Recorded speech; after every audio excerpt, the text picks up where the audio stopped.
Ramai diperbincangkan, setelah terjadi tragedi gempa bumi berkekuatan 7,7 magnitudo di Turki, pada tanggal 6 Februari tahun 2023, hal itu sudah diprediksi oleh seorang peneliti bernama Frank Hogerbets.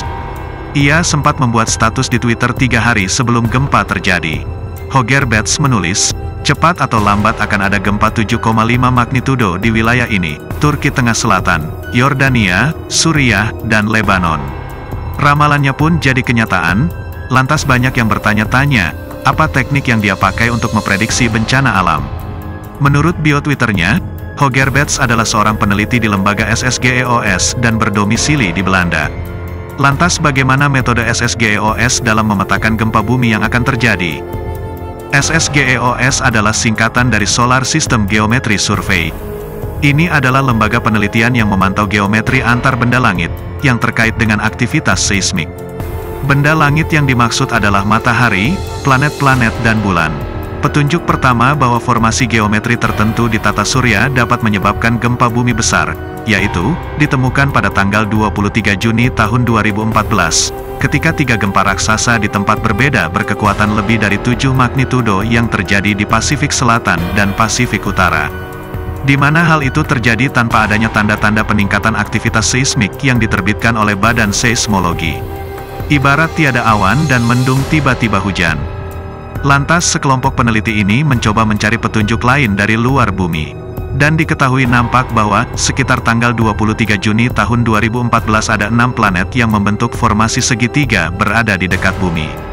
Meskipun ini secara kebetulan saja, namun peneliti tidak berhenti di situ saja.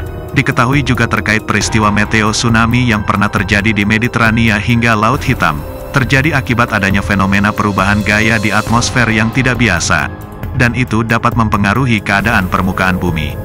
Sejak saat itulah dibentuklah lembaga survei bernama SSGEOS yang meneliti pengaruh formasi atmosfer dan tata surya terhadap aktivitas kegempaan di bumi. Mungkin kita bertanya, bagaimana bisa benda langit yang jauh dapat mempengaruhi aktivitas seismik di bumi? Sebagian besar dari kita mungkin akan membayangkan seperti gravitasi bulan dan matahari yang dapat mempengaruhi pasang surut air laut. Namun berdasarkan penelitian SSGEOS tidak begitu. Gravitasi hanya menyumbang sebagian kecil saja, dan yang paling berpengaruh terhadap aktivitas seismik justru gaya elektromagnetis antar benda langit. Matahari dan planet-planetnya merupakan generator elektromagnetis di tata surya yang saling berhubungan. Pada kenyataannya gerak rotasi dan revolusi planet terhadap matahari akan membawanya pada posisi geometri tertentu, di mana pancaran gelombang elektromagnetik akan bersinggungan menyebabkan perubahan anomali di atmosfer atau bahkan lapisan di dalamnya. Seperti yang kita ketahui, lempeng bumi adalah bagian sangat tipis terluar bumi yang menyelimuti materi cair di dalamnya. Sedikit gangguan dapat menyebabkan meningkatnya aktivitas seismik dan vulkanik. Saat ini SSGEOS berfokus pada kemungkinan gempa besar dengan kekuatan di atas 7 magnitudo saja atau megatrust. Terlepas dari bidang ilmunya, penelitian dari lembaga ini tidak berdiri sendiri. Data seismologi tetaplah yang utama dibutuhkan untuk mengetahui lokasi, peningkatan aktivitas kegempaan antar lempeng dan ditunjang dengan posisi geometri antar benda langit. Lantas bagaimana SSGEOS meramalkan gempa Turki? Itu bukanlah ramalan, mungkin lebih tepatnya adalah peringatan kemungkinan gempa, seperti yang disampaikan Frank Hogerbets 3 hari sebelum gempa Turki terjadi. Dalam memetakan data, SSGEOS menggunakan metode yang dipandu dengan software bernama Solpech, di mana software akan menghitung jarak dan formasi antar planet. Dalam perhitungan geometri, formasi segitiga merupakan posisi paling kritis di mana ada peningkatan muatan elektromagnetis terhadap bumi, atau sering disebut dengan istilah geometri planet kritis. Pada fase ini SSGEOS akan memberikan peringatan kegempaan, pada rentan waktu, lokasi dan lempeng aktif yang telah dihitung oleh software. Soal benar tidaknya gempa yang terjadi tidak ada yang tahu, paling tidak sudah ada peringatan.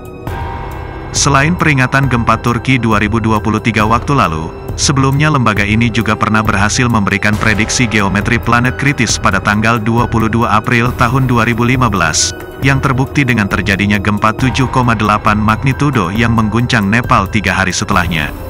Dan lagi prediksi pada tanggal 28 Mei tahun 2015 yang terbukti esoknya dengan gempa 6,8 magnitudo di Alaska, dan diikuti gempa berkekuatan 7,8 magnitudo di Kepulauan Bonin, Jepang, sehari setelahnya.